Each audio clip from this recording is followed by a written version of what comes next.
Our Bible passage for today is the Gospel of Luke, chapter 13, beginning at verse 31, through chapter 14, verse 14.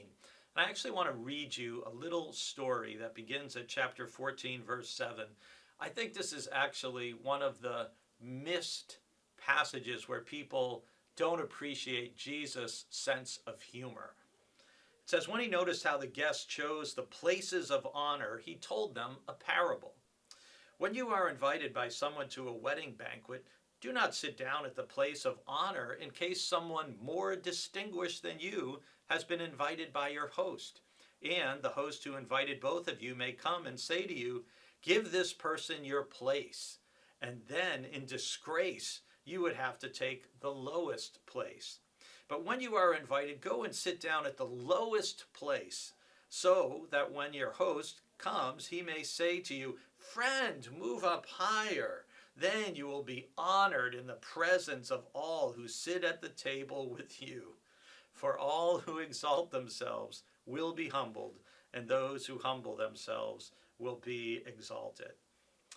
So Jesus tells this parable at the expense of people who are basically lobbying for wanting to be recognized, wanting position. And so it's a story both about hospitality and humility. And Jesus, consistent with the message of the entire Bible, is always stressing the importance of humility, of not elevating ourselves, especially above other people. And so, in a way, Jesus, I think he's telling this parable with a twinkle in his eye. He's saying, hey, if you really want to be elevated in the eyes of other people, you're doing it wrong. Don't go and take the highest seat of honor at a banquet. Go take the lowest seat so that your host will come and make a big deal over you in front of everybody and say, oh, no, come up here. And then you'll be honored in the sight of all. I like to imagine the disciples laughing at the end of verse 10. And then Jesus, again, gives us that point.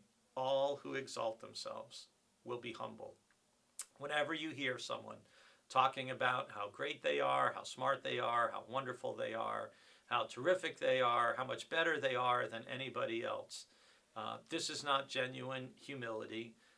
In most cases, it's trying to cover up for deep-seated feelings of inadequacy that someone may feel. And Jesus doesn't want us to be falsely humble. He doesn't want to diminish our worth, our value, or our dignity, which God inherently gives to each of us.